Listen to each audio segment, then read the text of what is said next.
Bonjour tout le monde, j'espère que vous allez bien, moi ça va super. Aujourd'hui on se retrouve pour une petite vidéo spéciale haul du mois de octobre, donc c'est parti.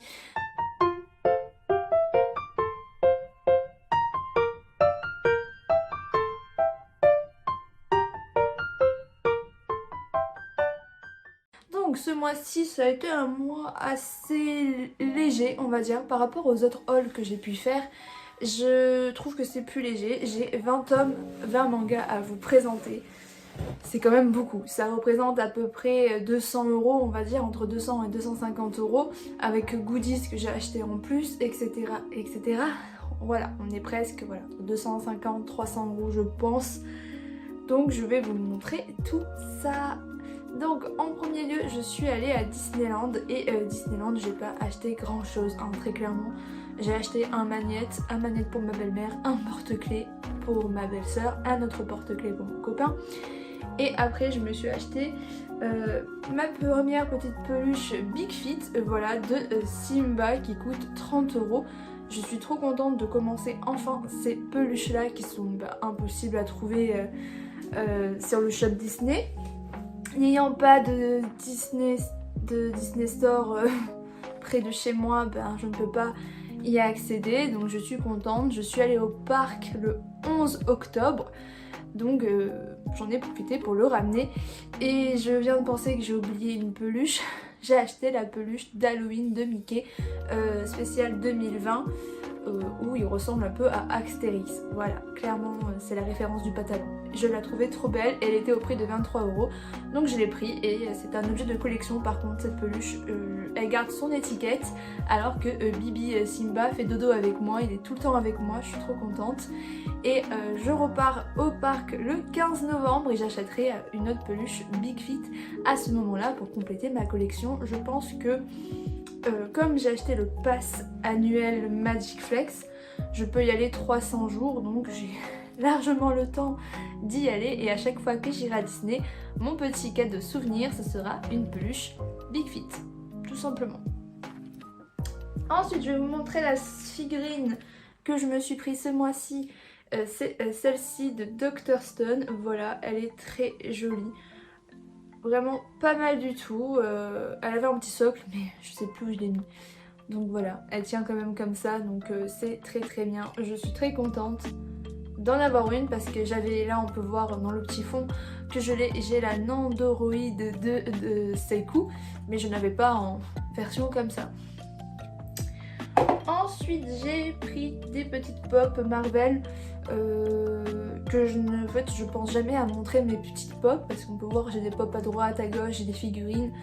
Je sais pas si je ferai un jour une vidéo où je vous présente tous mes goodies que je possède, toutes mes pop, toutes mes figurines etc.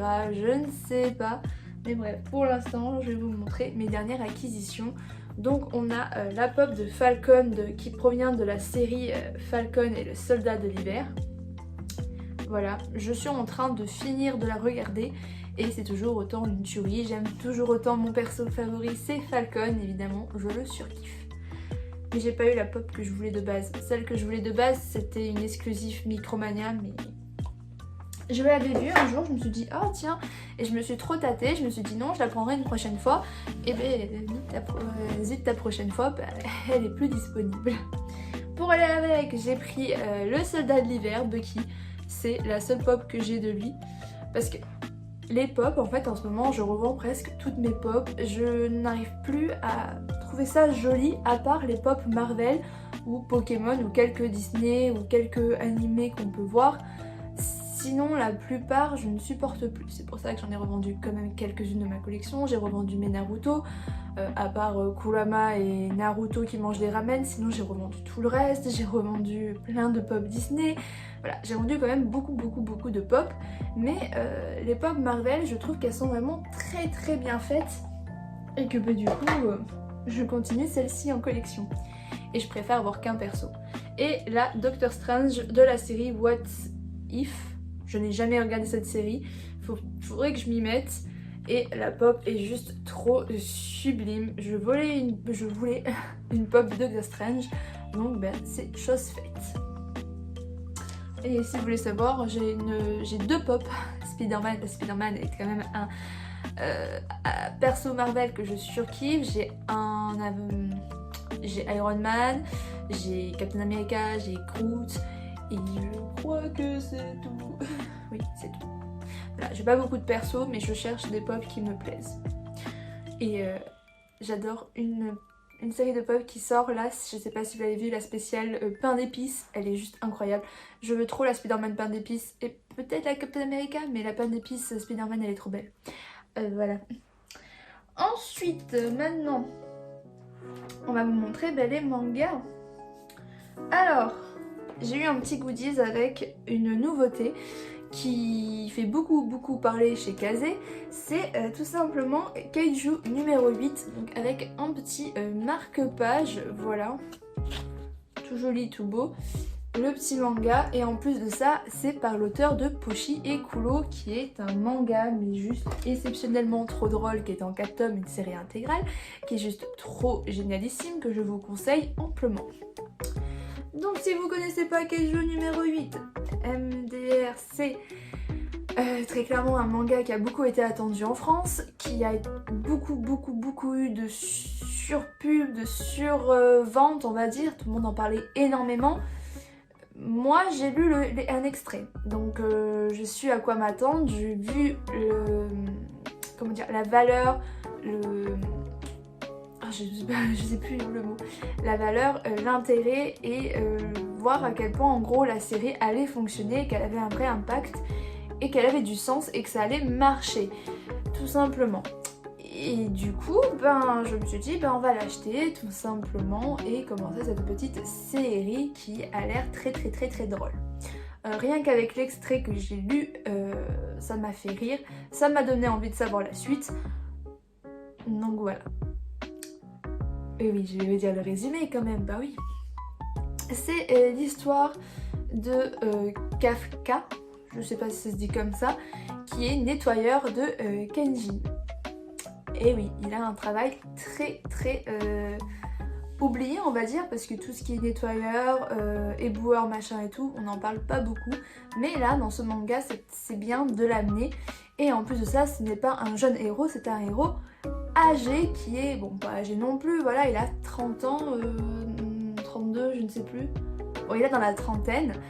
Et du coup, voilà, sa vie, elle est pas au début de sa vie, elle est au milieu, voilà, et c'est un vrai adulte qui du coup se pose un peu des questions de est-ce que je continue à faire ça ou est-ce que je vais enfin essayer de réaliser mon rêve, qui son rêve était d'être un... Comment on appelle ça? Je sais plus le nom qu'il se donne, mais en gros un tueur de Kenjin, quoi. Je sais plus le nom exact qu'il donne, mais pouvoir tuer les Kenjin. Et regardez-moi, les dessins, je trouve qu'ils sont assez uniques dans leur genre. Ça, c'est bien. C'est pas un dessin que tu vas retrouver dans tous les sortes de mangas. C'est un shonen, mais un shonen plus travaillé, plus amené à un autre public. Après voilà, c'est de l'humour, c'est du comique, c'est très drôle. Du coup, Kafka, notre jeune trentenaire, va du coup essayer de passer l'examen pour devenir tueur de Kenjin. Les Kenjin, ce sont des démons qui débarquent de nulle part pour tuer les humains. Simple. Et du coup, lui de base, sa mission était de nettoyer les carcasses de Kenjin et pouvoir... voilà, permettre que tout soit propre et qu'il n'y ait aucun truc qui est laissé. Il avait également une amie d'enfance. Cette amie d'enfance voulait avoir le même rêve que lui, de devenir tueur de Kenji. Elle a réussi. Donc déjà le mec a pris un gros coup dans sa fierté. Donc on arrive au moment où il veut passer l'examen. Je ne sais plus comment, mais il va se retrouver à l'hôpital et il va avaler un mini Kenjin assez spécial, tout petit, tout moche, et à cause de ça, il va pouvoir se transformer à volonté en Kenjin lui-même et il va pouvoir au fur et à mesure prendre possession de ses pouvoirs et réussir à montrer ce qu'il vaut avec ça, et c'est vraiment pas mal. Et du coup il est plus fort, plus rapide, Voilà, ses sens sont aiguisés, c'est super bien amené, c'est une bonne idée, un bon scénario, un bon graphisme. Je pense que ça peut très bien marcher. Ensuite, j'ai eu le tome offert, donc du coup le premier tome de Blue Exorcist, toujours chez Kazé. C'est un manga que je veux me faire, évidemment.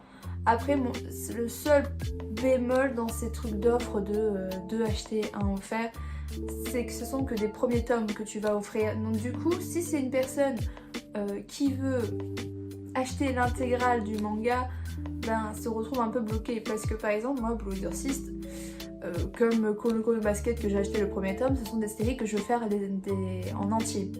Et en entier, les meilleures offres, c'est d'acheter en occasion, donc acheter sur Vinted et tout ça. Et du coup, c'est un peu plus casse-pompon. Donc moi, je prends les premiers tomes offerts, hein, je vais pas cracher dessus. Ça me permet de lire et de vraiment voir si le graphisme, etc., tout me plaît. Et après, ben, je me dis qu'il sera revendu, quoi. Je revendrai le premier tome de la série que j'aurais acheté. Ça me fait acheter un tome en plus, mais bon, c'est pas grave.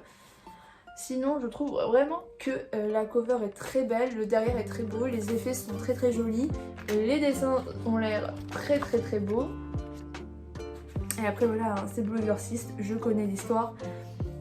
Je n'ai jamais vu la fin, j'ai vu que la saison 1 en animé, donc c'est pour ça que j'ai envie de me le faire en manga. Je préfère lire les mangas que voir les animés. Donc... Toujours chez Kazé, le dernier manga de cette maison d'édition, c'est Mashle, le tome 5 que j'attendais. Et je suis un peu déçue de ce tome-là. Je m'explique pourquoi. Mashle, c'est une série qui est très délicate avec moi. Je ne sais pas si pour d'autres c'est pareil, n'hésitez pas à me dire en commentaire. Mais c'est une série qu'il y a des moments où je surkiffe et d'autres moments où ça fait un flop pour moi. Le premier tome, c'était un flop. Très clairement, pour moi, c'était trop copier-coller à Harry Potter. À un moment donné, stop. Le deuxième tome, par contre, très bonne intrigue sur le tome, beaucoup d'action, ça m'avait beaucoup plu. Tome 3, ça a suivi. Tome 4 aussi. Et le tome 5, et B, ça flambe un peu. Pourquoi ça flambe? Parce que je trouve que l'action n'est pas assez bien menée, qu'il y a des choses qui sont un peu trop vite bâclées. Surtout sur le fait que Mash va être du coup découvert dans le sens où on va découvrir son secret qui n'a pas de pouvoir magique. Du coup il va rencontrer les élus divins, je crois que c'est comme ça que ça s'appelle, qui eux sont basés sur leur punaise de règles. Je sais pas, tous ces trucs là, je trouve que c'est mal fait de vouloir le tuer parce que ce n'est pas un magicien. Ensuite tu vas te servir de lui. Il y a eu beaucoup trop de speech là-dessus en fait, alors que ce manga devrait être basé juste sur l'humour et le combat. Je trouve que là il y a eu trop de speech. C'est tout. Après j'aime toujours autant, ça me fait toujours autant rire.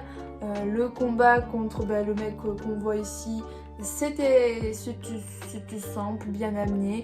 Les dessins sont toujours au rendez-vous, c'est toujours voilà, quand même bien dessiné. Il y a quand même des scènes un peu drôles. Quand tu vois Mash qui débarque avec très clairement ses choux, au moment où il y a une baston qui est en train de se faire. Bref, c'est toujours quand même bien amené, mais c'est vrai que ce tome m'a laissé sur ma faim. Ensuite, une petite série que je continue de chez Ankama, c'est le tome 15 de Radiant. Bon, je ne peux toujours pas en parler parce que Radiant, je ne l'ai toujours pas lu. Voilà, honte à moi, je sais, j'ai toujours pas lu la série. J'ai beaucoup de retard au niveau lecture manga. J'ai 2-3 séries à me faire, mais bon, vous inquiétez pas, je vais me la faire. Ce n'est pas dans très longtemps. Là, c'est les vacances, donc je pense que je vais me la faire tranquillou. Et au prochain haul, quand il y aura le tome 16, je pourrai peut-être en parler. Une nouveauté qui est incroyable, que j'aime bien, franchement. Je savais que ça allait me plaire et je suis contente que ça me plaise. C'est de chez Mao Édition, c'est Berserk of Glouton. Et en plus de ça, on avait une mignonne petite carte avec, qui est juste là. J'adore la cover de cette couleur, ça rend trop bien. Je vais vous montrer un petit peu les dessins, qui sont, je trouve, quand même très beaux.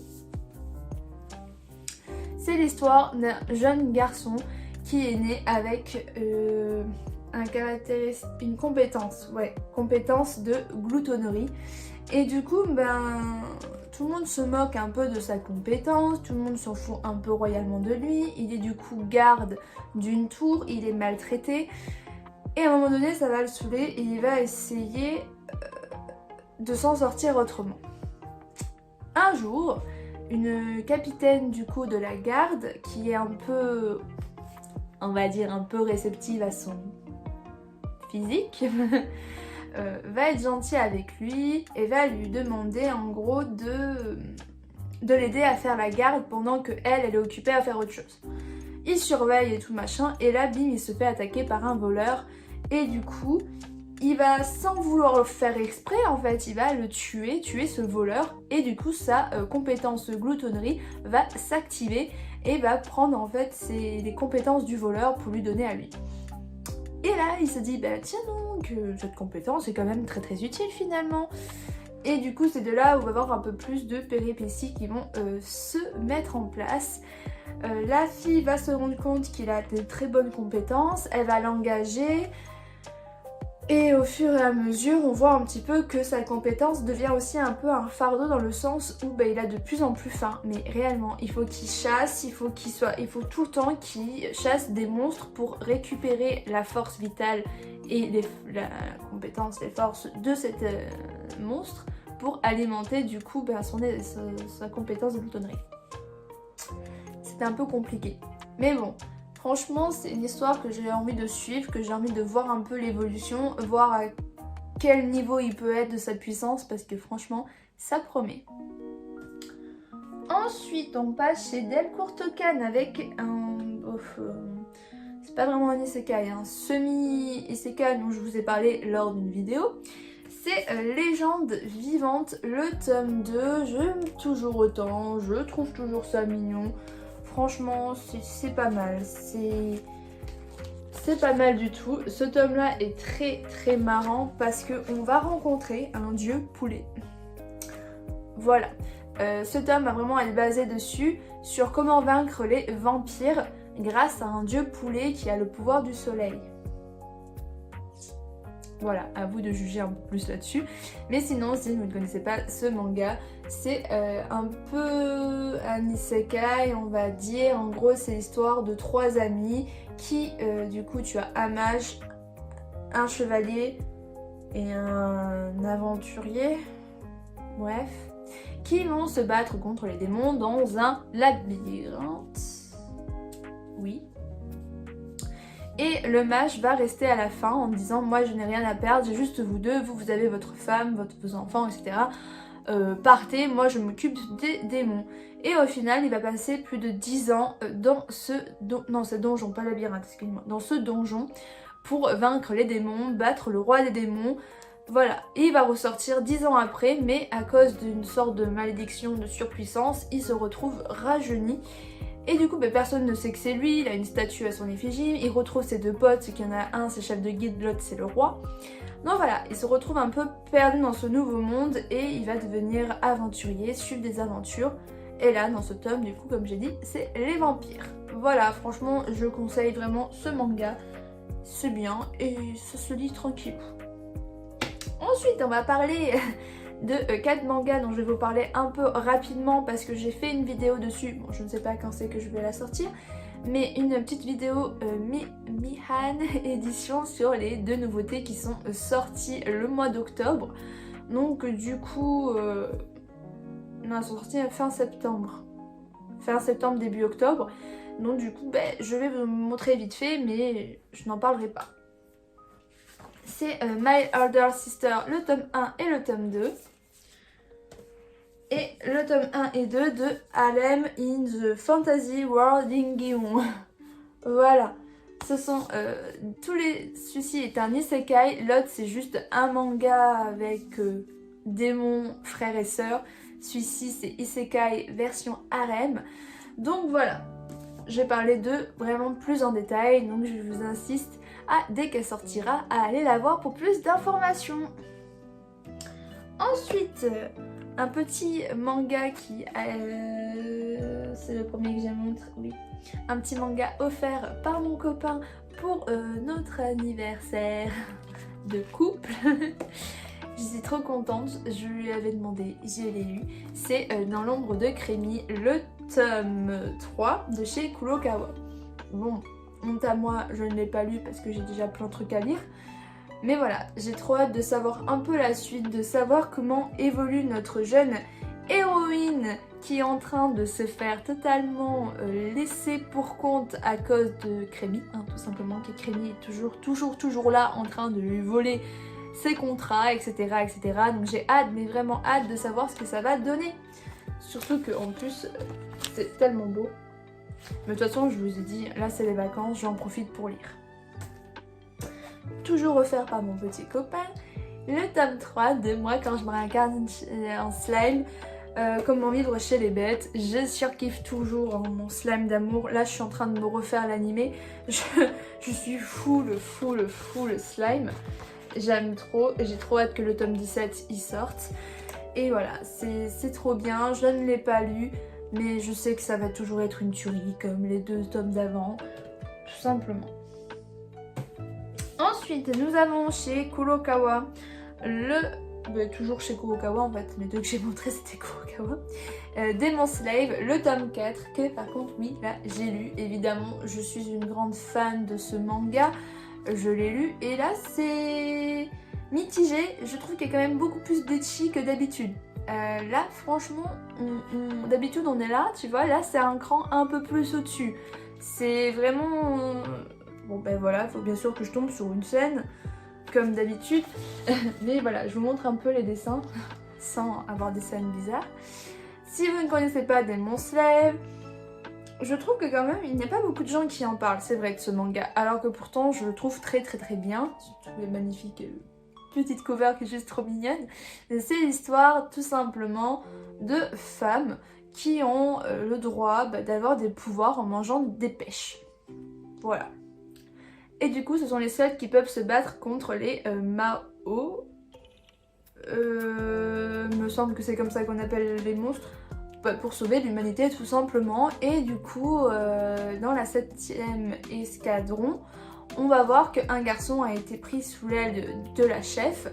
Et ça va devenir l'esclave de la chef. Et elle va essayer de faire en sorte que son esclave, donc ce garçon, donne ses pouvoirs à d'autres filles qui ont mangé un fruit et une pêche pour que ce fruit de la pêche se combine avec le garçon. Bref, c'est compliqué, je sais. Voilà, juste faire des nouveaux tests. Dans ce tome-là, on voit un petit peu du coup notre jeune héroïne ici qui va essayer de combiner ses pouvoirs avec le jeune garçon pour voir ce que ça donne. On voit un petit peu les retrouvailles entre le frère et la sœur. Voilà, bref, on apprend un peu plus de choses aussi par rapport à ce monde de Mao.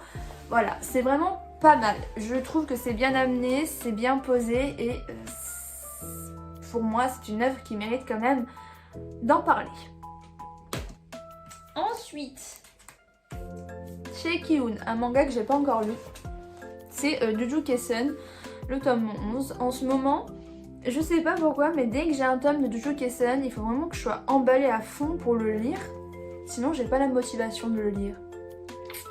Alors que j'adore l'œuvre, hein, mais c'est juste qu'il faut que je sois assez motivée pour me le lire, tout simplement. Je ne peux pas vous en parler du coup, mais voilà, comme d'habitude, je sais que ça va être de la bombe atomique. Ensuite, mon copain m'a également offert... après, il sera un manga.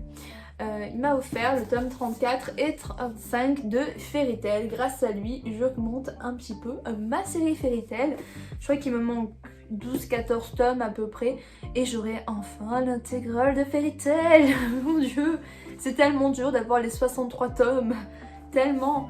Et ils sont tout neufs, tout beaux. Enfin, d'habitude, je les prends d'occasion. Et là, je suis trop contente. J'aime trop quand c'est des mangas neufs. Mais ils sont trop beaux. En plus, là, c'est... au moment du tournoi intermagique, c'est mon arc préféré. On voit mon petit Sting qui est juste trop bien, même s'il se fait un peu écraser, mais bon, ça c'est pas grave. Voilà, je suis trop fan de Fairy Tail. Ensuite, on va aller chez Pika. Chez Pika Édition, nous avons quoi? Bon, qu'est-ce que je raconte? On était déjà chez Pika avec Fairy Tail. On va y arriver. Blue Lock, le tome 4. Et plus de ça, j'ai lu ceci. Alors je sais pas à quel moment il devait le donner. 6 octobre. Non, c'était bon. C'était un petit pins en fait que j'ai jamais vu passer. C'est juste moi quand je suis allée acheter des mangas. Et même pas Blue Lock. Blue Lock j'avais déjà acheté. Je dis à mon libraire, excusez-moi, vous avez pas des petits marque-pages, des extraits, des posters, voilà, des trucs qui sont sortis. Et il me dit, si, tenez, il y a ça. Et il y a le marque-page Kenjun, parce que j'avais déjà acheté Kenjun aussi. Et je regarde, je fais, ah, d'accord, bah, j'ai déjà acheté. Et du coup, il me les a donnés. Voilà, petite anecdote sympathique. N'hésitez pas à demander à vos libraires s'ils ont tous ces goodies là, tout simplement. Donc Blue Lock, le tome 4. Alors je l'ai lu et c'est toujours bien, on va dire. Personnellement, ce tome là, j'ai trouvé qu'il était moins intéressant que les tomes d'avant, mais j'aime toujours autant, n'ayez pas peur. C'est vraiment un manga qui est très intéressant et j'ai vraiment hâte de savoir à la fin ce qui va se passer, s'il y aura vraiment qu'un seul qui va être gardé, ou s'ils vont se rendre compte qu'il y en a d'autres qui méritent leur place, parce qu'au final tu commences à t'attacher. Moi j'adore le perso de base, j'aime beaucoup lui aux cheveux longs, qui avait eu la blessure au genou, j'aime beaucoup le petit qui est en PLS à chaque fois qu'il y a un match. Voilà, il y a plein de cette équipe que je surkiffe, de cette équipe Z, et j'ai pas envie de les voir partir, j'ai peur de trop m'attacher au personnage. Et c'est pour ça que je suis en mode oh là là là, lui je l'aime, mais il doit rester qu'un, donc c'est vraiment pas mal du tout Blue Lock dans ce sens de survie, de survival quoi, survival game, et c'est incroyable du coup d'avoir eu cette idée de le mélanger au foot. Et dans ce tome là on va voir du coup les 2 derniers matchs, il me semble. Oui, ils font un match, on les voit qui gagnent. Et après, en fait, ils font un second match. Et là, par contre, c'est un peu plus compliqué. Parce qu'ils doivent se donner à fond pour battre l'autre équipe. Et du coup, c'est plus compliqué parce que s'ils ratent, ils ne pourront pas, du coup, se qualifier dans le classement. Du coup, c'est assez compliqué. Mais franchement, j'ai hâte d'avoir le tome 5 pour savoir ce qu'il en est de ce match. Parce que franchement, quand tu finis sur un... J'ai l'impression que presque tous les tomes, c'est ça. C'est tu finis sur un match ou alors tu finis sur une intrigue qui te tyrannie. Le tome 5 il sort en novembre en plus, il me semble qu'il sort fin novembre. Donc ça va, j'ai pas trop longtemps à attendre. Ensuite, un autre manga que j'aime trop, c'est Toilet Boon de Hanako Kum, le tome 4. J'adore la cover, elle est très belle. Franchement, c'est une jolie cover. Les dessins sont toujours aussi sublimes, ils sont toujours aussi beaux. C'est trop beau, j'aime trop. Ce tome-ci va nous parler un peu plus du passé de Hanako. Donc, je dis un peu plus, mais on ne sait toujours pas toute l'histoire. Hein. On sait juste maintenant qu'il avait un frère jumeau et que c'est ce frère jumeau qui l'a tué.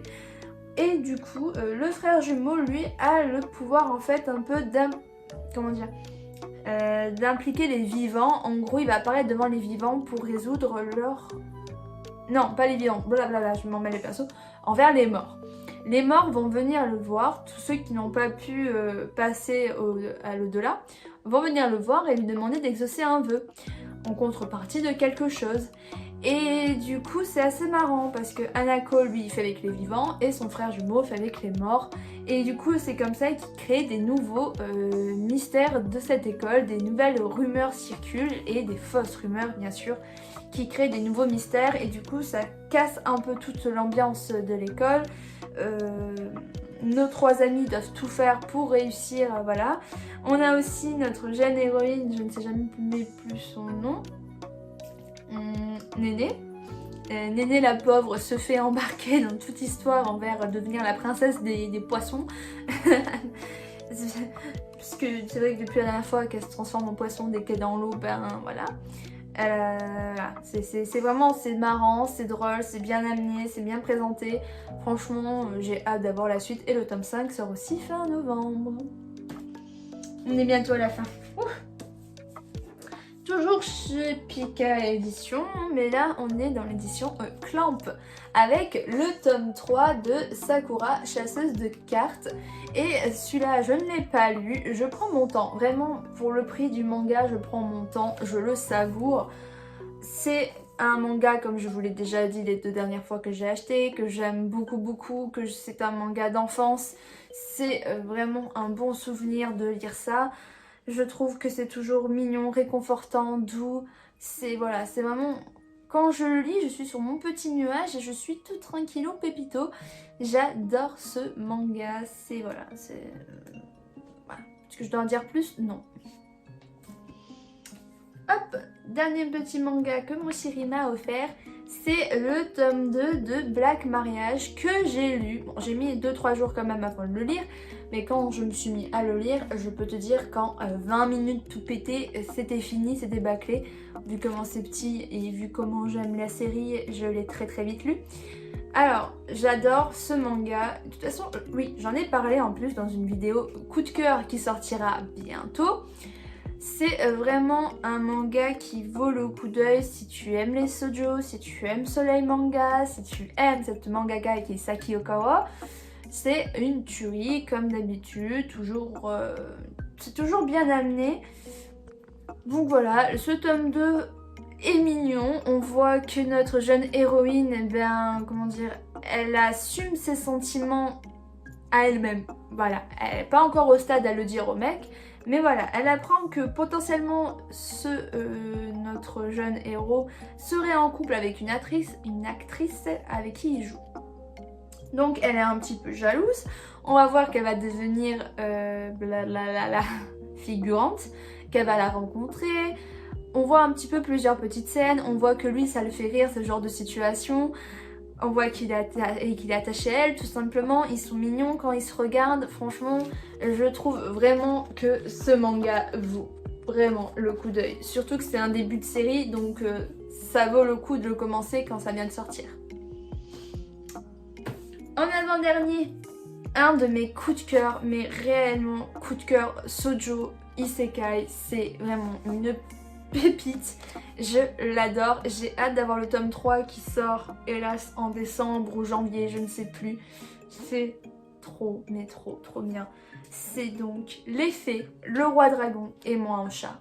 C'est de chez Nobinobi et c'est une tuerie de chez Tuerie.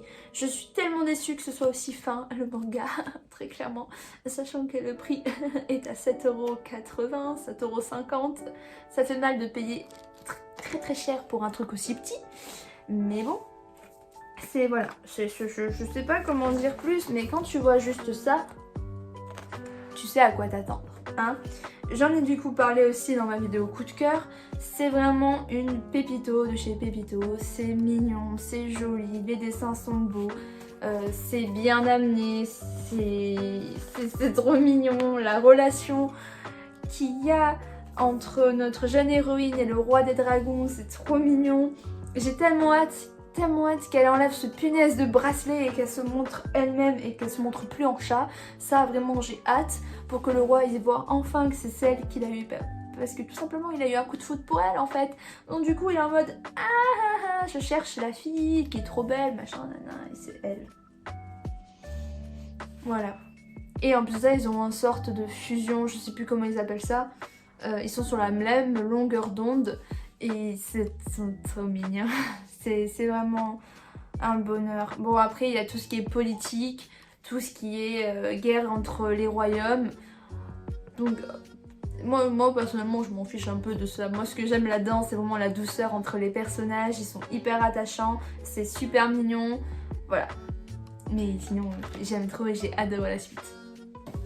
Et pour finir, le tome 2 de Secrétaire Kim de chez Kabook, qui est un webtoon, le seul que je possède pour l'instant.